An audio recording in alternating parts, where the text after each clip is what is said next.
Relationships Podcast. As always, I'm your host, Smitty, back with another one, man. It's been a little minute. I know, but that's cool. It's all right. I'm here. I'm back. I don't know if you can hear it in my voice. I mean, I'm on the better side now, but your boy been sick. oh, there it go. Yeah, it's coming out. The whatever illness, influenza, cold, all that has been going around. Your boy got a little titch of it. I was out last week. Was it last week? I forget when it was. And I was like, oh, my throat a little dry, hurt a little bit. It just, something not right. I could feel it.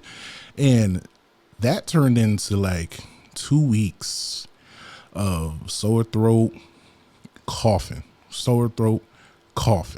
No fever, no body aches, not even no mucus really for real. My bad for the mucus people. But nothing too crazy, just sore throat, cough. And it would get to the point where like it was hard to speak. I would wake up and my throat would be so dry I couldn't talk. I had to get some water first and it would hurt to drink it. And I'm like, yo, this is pain. And I'm like, is it strep? It wasn't strep. I don't know, some viral thing. It was something going on. But then I started, I was like, yo, I think I'm wheezing. Am I wheezing? And I was like Googling what wheezing is. And I said, doggone it, I think I'm wheezing. So I had my mom give me an inhaler. And she got me some antibiotics and all that other good stuff. And I've been thugging it out ever since. It's been tea and honey and cough drops for a long time. So, I ended my year sick, started the year sick, but I'm here now. I couldn't even sit here and talk. I had the energy, the physical energy to talk to y'all. I didn't have a voice, which is crazy. I think I might insure my voice because if I lose work because I can't talk, I don't know how you do that, but I'm going to figure that out. Oh, yeah. Oh, I'm back. Yo, they trying to take me out, but we're back and in full effect. So I appreciate y'all tuning in, man. I would say there's some housekeeping, but quite literally this whole episode is housekeeping because this is the episode I really love. This is the year-end wrap up. I know you're getting it in January and not the end of December, but let's blend it together. It's the year-end wrap up / new year, new me, what I plan to get into this year, but recapping all God has really done for me this past year. 2025 was a good year, challenging year in a multitude of ways, but a very good year nonetheless. And let's just get into it from the top. I wrote it down because I was like, I'm going to forget if I don't write it down. So let's look at this list here. The very first thing, I was a part of an accelerator program with the University of Bridgeport. Amazing program. I don't know if they're doing it again this year, but if they are, go on the website and go find it. Just type in UB Accelerator. You'll find something. But that program was strenuous for one, but filled with an abundance of information for two, and was beneficial to me for three. You get partnered up with a mentor. That mentor connects with you even beyond the program. You meet with them weekly, and then you meet as a class weekly. There's assignments. There's guest presenters. There's so much stuff going on. There's legal help that gets offered. They help you literally just form your business from the ground up. Or if you're already up, how do we take this thing further and expand it? And I gained so much information from it. There was times where I was like, man, I don't know if I'm gonna make it all the way through this program because it's demanding. It's very demanding. And for it to go from January, and I think we ended in September, and it's every week, twice a week. It was a lot. And then you got to do all your other stuff. I'm working, doing this, It's a lot, but super beneficial. I'm glad that I was a part of it. I'm glad that I completed it. I met some amazing people through that, people I'm still cool with now. So many connections were made and so much knowledge gained. And one of the greatest ways they helped me is making this past men's mental health cookout the best one yet. But that's further down the list and we'll get into it. So January, I started that program. February, I spoke at Yale again for the second time. I'm a 2-time Ivy Leaguer, baby. You know what I'm saying? I ain't even think I was going to college. 2-time Ivy Leaguer. So, yeah, I love that. I love that for me. I get excited about it. But I did something right the first time because they invited me back. And it was a great experience. We had a little moment where the power got shut off mid-presentation. We worked around it and made it happen. It was kind of iffy how that all happened, but it's all right. We made it work, Good crowd. This time it was all students, I believe. I want to say. I think last time it was a little bit of mix of students and faculty, students and staff. I think this one was all students. I think maybe one faculty member. But amazing nonetheless. Great conversation was had. A lot of information shared. I remember one big thing I told him. I said, your identity is bigger than who you are at this institution. Like, I know this institution's name carries a bunch of weight, and I know you feel like you have to be dumb successful here, and this makes or breaks the rest of your life. But remember, even beyond your years here, you're still you, and there's more to you than this, even though this is a big part of your life. And you can see that matter to a lot of people, because I could imagine you go to a school like that, the pressure to succeed, especially if you're the first one in your family to do something outstanding like that to that magnitude. It's like, man, the pressure's on. I felt pressure going to my local public institution to succeed. So I can only imagine a school with a name like that, with influence like that, what that feels like, the pressure that comes with it. So I'm like, come on, you're more than just what this thing says you are and what that piece of paper and the connections at the end say you are. You're still you, and there's more to you than this, So that was big. Spoke at Yale. Have fun. Getting into leading into the cookout, right? And this is part of where the program helped me so much, is I was able to put together my first real press run, right? And that was different for me, because to get out there, I'm always on the end doing the interviews, pushing my own thing and that kind of thing. But to be able to get on other people's platforms and be a guest and be interviewed by people and answer questions instead of asking them is so refreshing. And I'm looking forward to doing it again this year. The press run, it's happening. It's going to happen again. And now that I've kind of got the blueprint on what I like to do with it, it's going to, it's going to be great. But went on the Sisters podcast. Shout out to the Sisters podcast, my homegirl Jasmine. She out in Chicago now being great. So shout out to her. But went on her pod. Amazing. Who else I talked to? Open Exchange podcast with my boy Paulie. Paulie live out in the middle of nowhere, boy. I had to, it was a drive to get to his crib. He live in that part of Connecticut where you start seeing cows. That's where he was at. And I said, boy, but amazing individual. We had a great time. That was a great interview. Where else? WPKN Radio. Shout out to Shanetta, man. I was on her radio show downtown Bridgeport. I didn't even know we had a radio station downtown Bridgeport. I learned something new that day. And first time I've been on the radio.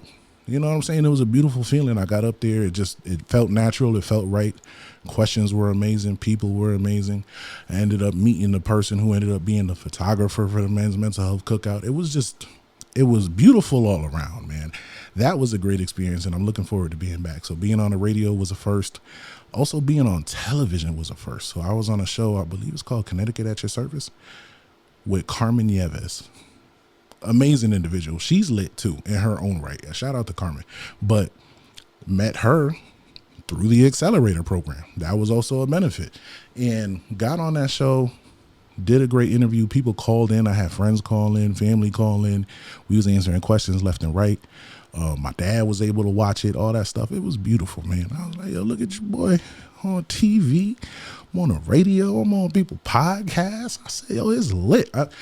New experience, man. And being able to do things for the first time and experience things for the first time and feel things for the first time is beautiful. And to be in a position where, like, what I do matters enough that people want to bring me into spaces like that and accept me into spaces like that is just a testament to the work we was doing. Because, like, when all of this started, right, when did I start this? 2020?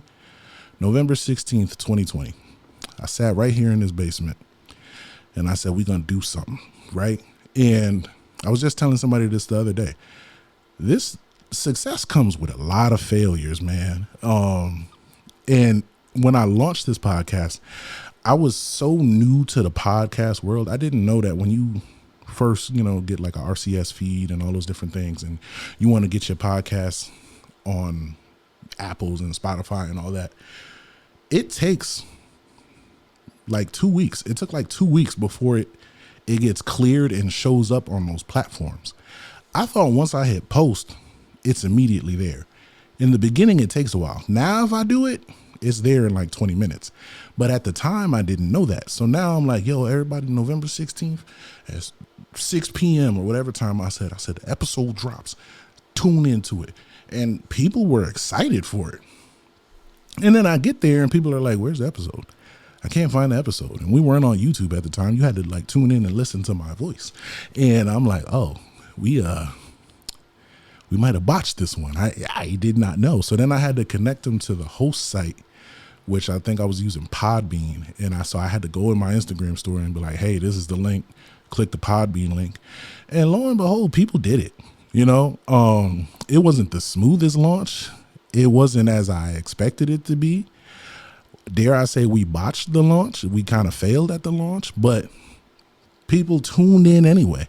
And even through that, kept coming back. And now here we are 5 years later and somebody still wants to listen to me. So it's like, this has been quite the journey. So to be in a position where like we've grown this far and come this far from no video to just where we are now, that people care enough to say, hey, come speak to my students.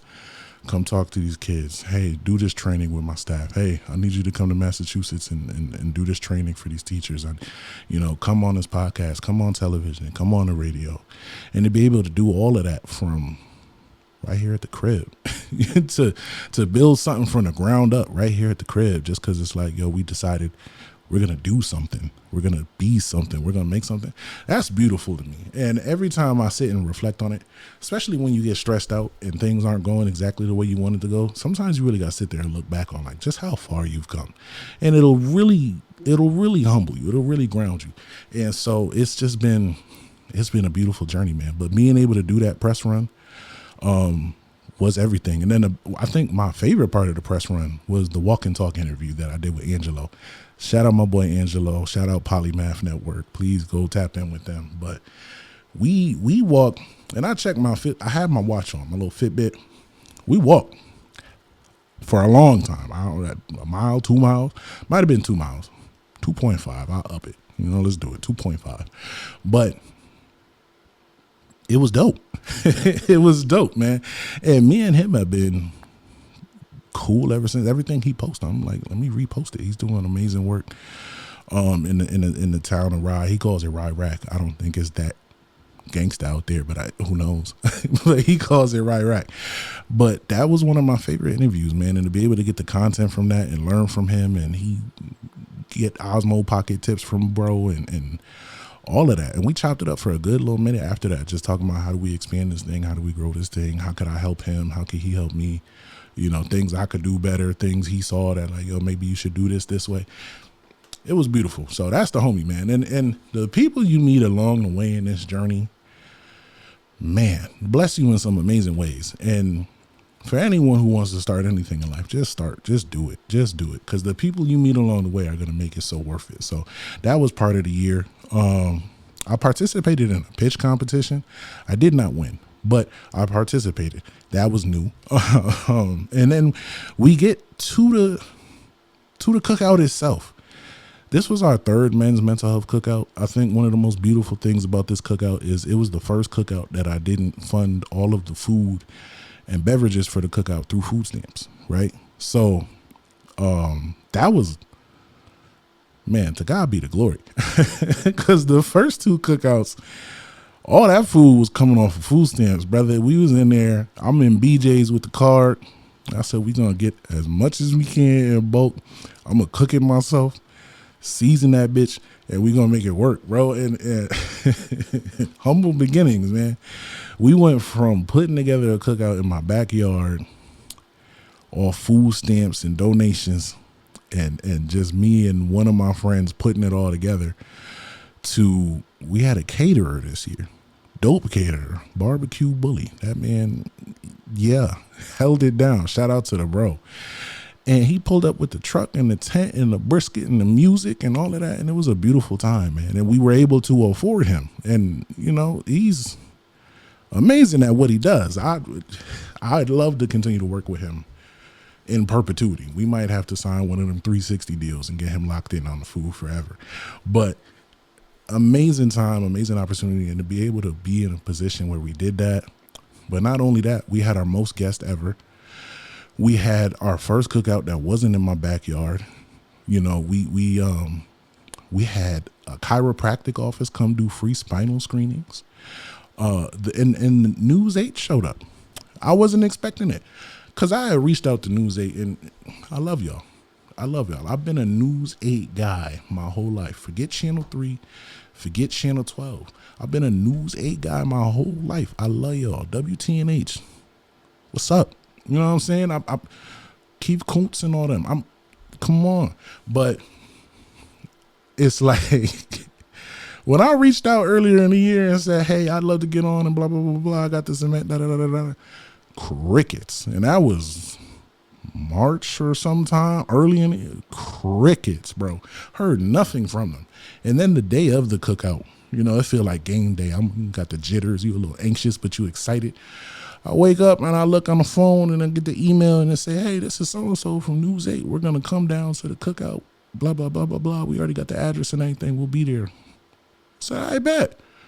Word. It's lit.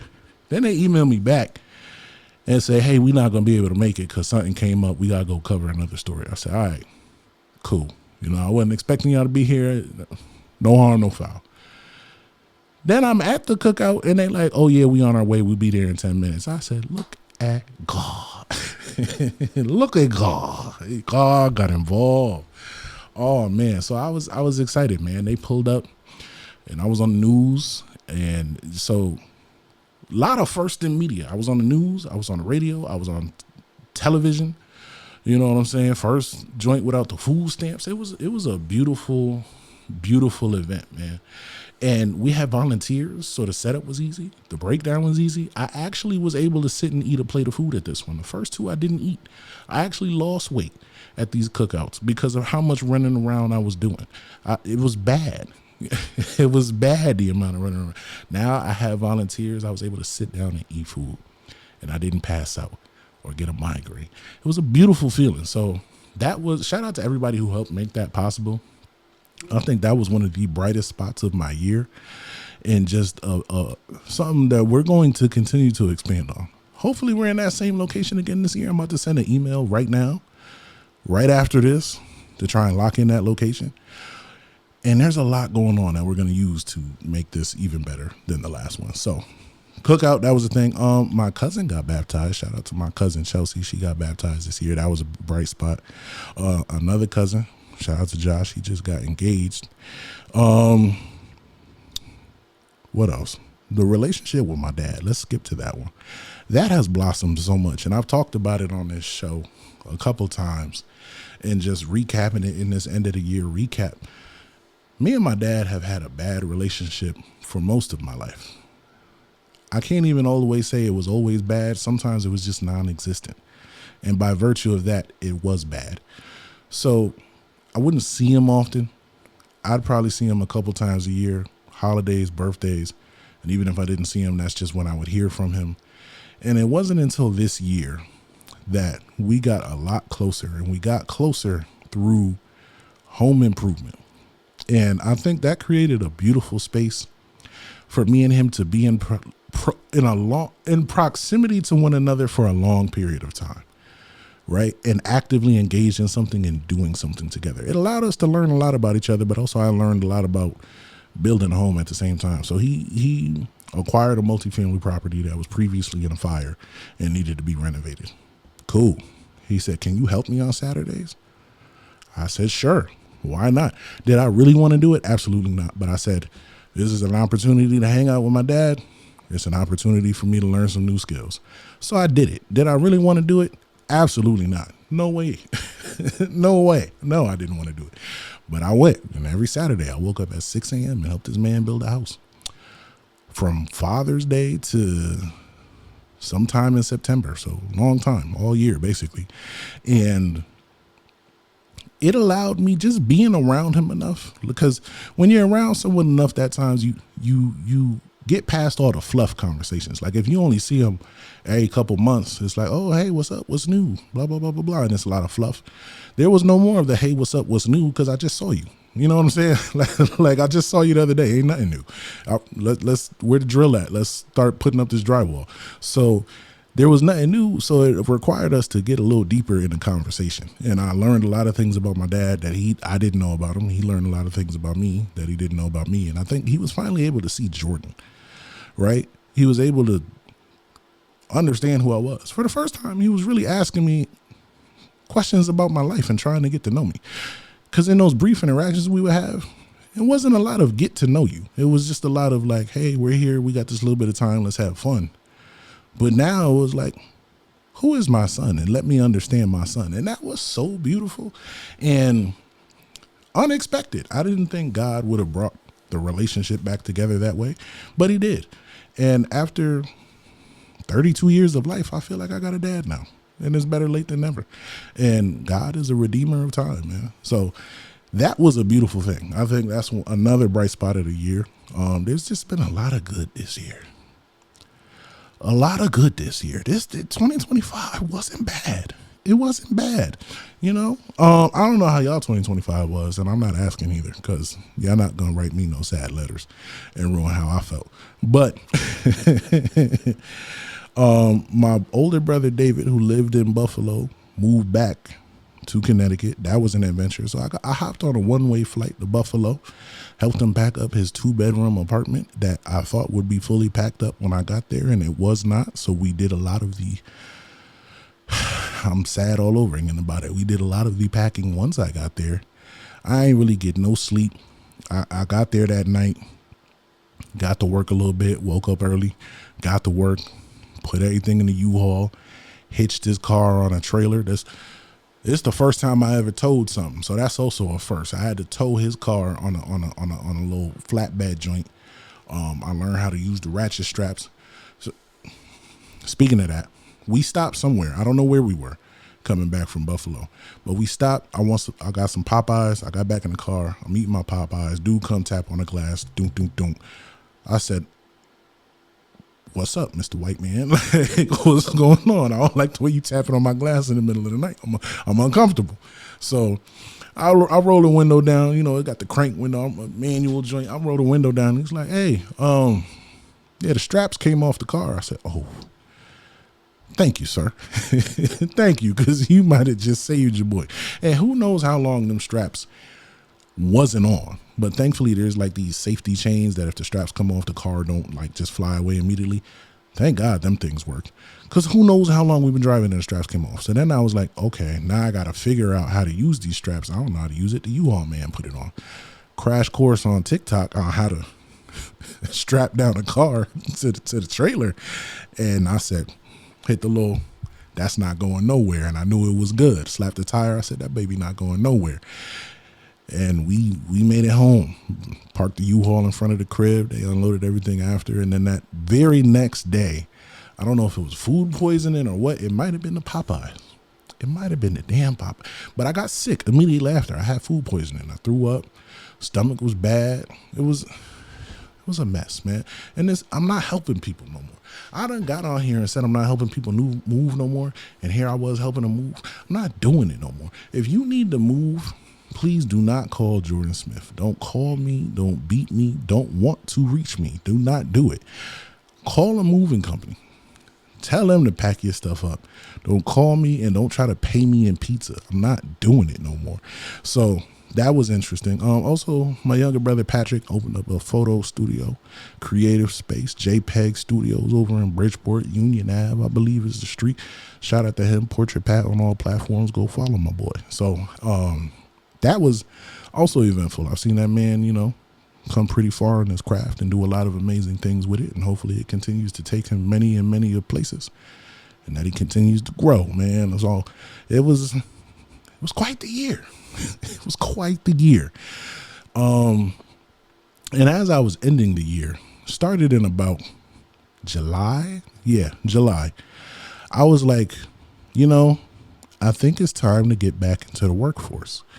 So I've been doing this. April will make it 4 years that I have been full-time solo entrepreneurship, and God has truly blessed me each and every step of the way, that I've never missed a payment. I've never fallen behind. I ain't never have to call nobody saying, hey, I need a loan. Everything has been good. But I also understand that there is a level that I want to take this thing, especially when it comes to the cookout, that requires more capital. So not only have I been applying for grants, but I've also been applying for jobs. And I was unaware, because I've been so distant from it for a minute. I was unaware how bad the job market was until I started looking for work again. Just, to have some full-time work, get some insurance, commercial insurance. I got insurance. I ain't that crazy. But, I was like, let's up the funds a little bit. Let's go back to work, Smitty. Let's get a little something. So I started looking for a job in July. I didn't get a job, and I start the job January 12th. Thank you, God. But from July to December,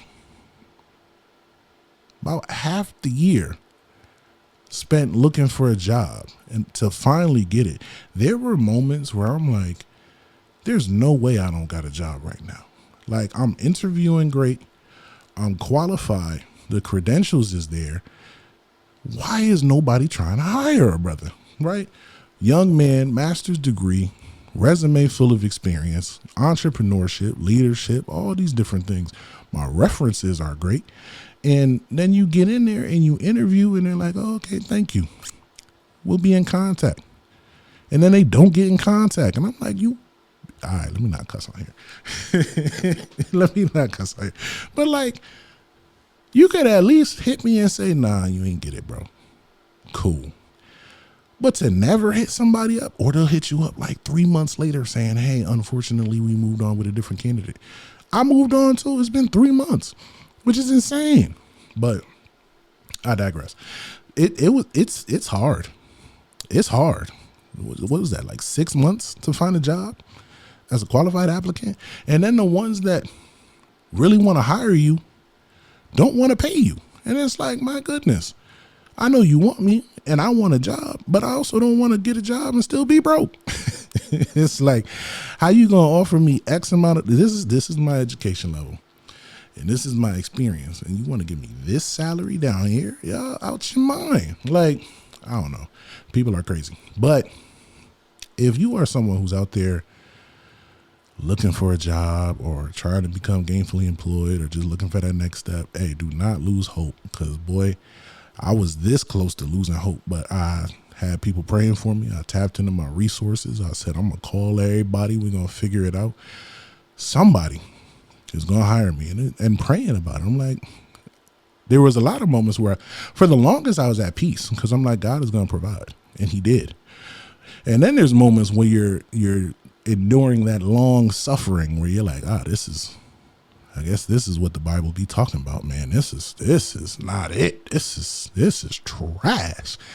And I'm like, man, I'm stressed. I don't want to do nothing. I'm depressed. This is terrible. But God comes through, and I'm excited. This is different for me. I'm going back to work. Got to punch in. I haven't punched in since 2022.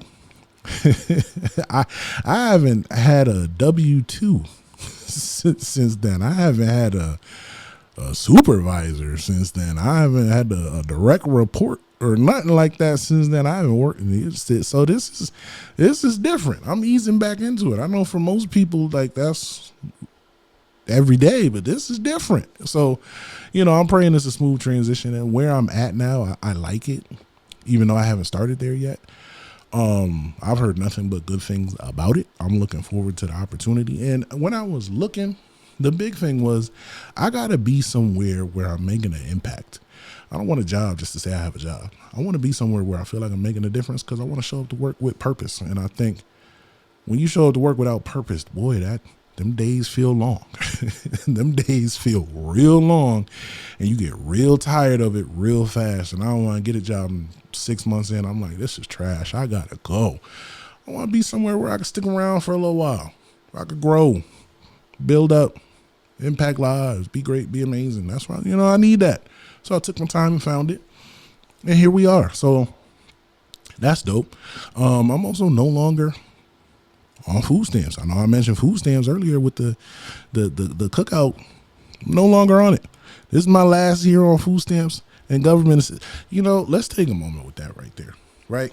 Because entrepreneurship, I know we went through that phase where everybody was like, yo, especially on the internet, they was annoying with it. Yo, first you got to do is get an LLC, put the LLC in your grandma's name. Then you go get you a FHA loan, get you a multifamily, turn that multifamily into an index fund, and then flip it. And now you good off the PPP loan. And that was the internet for a while. And it almost made you feel like what you were doing isn't enough because you're not becoming an entrepreneur. And it made everybody feel like, man, if I don't start a business, I'll never be successful or I'll never be amazing. And like, that's not the case. Entrepreneurship is for a select group of people. It's not for everybody. If you're someone who's looking for like the tax benefits of it and all those different kinds of things, that's for everybody. Actually growing it and scaling it and doing something with it, that's not for everybody. But I know it was for me because it allowed me to do so much. And I look at where we started and how much it's grown over the years. I don't think it could have grown the way it did if I was also working at the same time, right? I needed to be able to dedicate literally my life to it. And now that I'm in a space where it's sustainable and a lot of these processes are automated, or I've just gotten so good at them that it takes 2 seconds for me to do it. It don't take me all day. Like to do a flyer, just a simple flyer for an Instagram post, used to take me all day because I didn't know what I was doing. Now it takes 2 seconds. And that's without me trying to use AI to just make it, right? That's me making it myself. It takes like 2 seconds. Recording an episode used to be an all day process to edit that bitch. Now I could record the audio, post the audio, make a thumbnail, upload to YouTube, all of that in like 2 hours. 2 hours, I got you. Like it don't take that long no more. That used to take me all week to figure that out, and it was stressful. Now it's so much easier. So now I have so much more time, and with that time, we're going back to work. We're gonna get that bag and reinvest it back in. The ultimate goal is to take that and reinvest it back into this, because I've told y'all a million times, we're taking this show on the road. Cookout gonna be in multiple states, and hopefully that this year is when that happens, So we had to zig while they zag, man. So your boy's back in the workforce. I start January 12th, thank God. And I'm blessed. But this entrepreneurship stuff is tough, right? Because in the midst of that, although all my bills was paid and this, that, and the third, I wasn't making an abundance of money. My student loan stuff would come in the mail and I would ignore it. I still ignore it. I still ignore it because they promised me they would pay that stuff and they didn't. They lied to me and said it was unconstitutional all of a sudden. But somehow, let me not. They're going to flag my episode. But, it's a lot. I mean, I was on Medicaid, health insurance. I think it's Medicaid, Medicare, Medicaid. Yeah, CAID. I think CARE is for the elderly. I'm on the CAID. But and food stamps. Yeah. And that so it was a lot. It was stressful. I'm like, okay, I can feed myself. I got insurance and we got enough to pay my bills every month. And that's it. And that you want to learn how to budget. That's going to teach you how to budget. I was forced to get good financially because I got to account for every last dollar. And to be in a space like that where we ain't have it and still do all the things we did. Like if you looked at my page, you wouldn't think I don't got it. You wouldn't think it was that hard to put it together. But I mentioned all of this because it just shows how much of a provider God is, right? And then on top of that, I don't own a vehicle. I haven't had a vehicle since 2022. So, because I gave my car away. There's an episode on that. I gave it away in an act of obedience. So I feel like God called me into this season. And when he called me into this season, I let go of everything, right? Finances, vehicles, security, stability, things I thought of, my stock portfolio. We had to sell it, bro. I had to sell everything. I needed the cash, sold everything. All of that. yeah, I had the Apple, the Microsoft, the QQQ, and all of that, man. The ETFs and the Bitcoin I had to get sold, the XRP, all of that. It all had to go, man. I'm sitting here thinking about it. It all had to go. Because we needed the cash, man. We had to liquidate everything. Literally gave up everything, man. And to look what obedience will do. Because I could have been the person that held on to everything I got. And I'm like, no, I worked hard for this. I'm not letting it go. But when you let go, what God has for you is so much better. I think being able to do all the things I've done are so much better than holding on to the things I had. And now I'm in a season where I feel like God is adding back all the things that I gave up and then some, because God only does better, right? He only does better. So now it's coming back to me, but it's coming back to me like tenfold. And I receive it all. You know what I'm saying? I receive it all. So it's been a journey, man. It's been a journey, and I'm excited for what 2026 has. You know, I'm excited to see what comes of this year. I think it's going to be amazing. I got a lot of goals and ambitions, and we're going to hit each and every one. We're going to hit each and every one, and I know y'all going to hit y'all goals too, man. Give yourself grace in 2026. Don't be hard on yourself. Ease into what you got to do.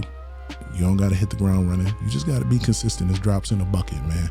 So I appreciate y'all tuning in to the year-end wrap-up. This is one of my favorite episodes to do every year. 2025 has been a journey. 2026 is the continuance of that journey, and God is good, man. I love y'all, man. Until next time, this is Daily Dimensions. Peace.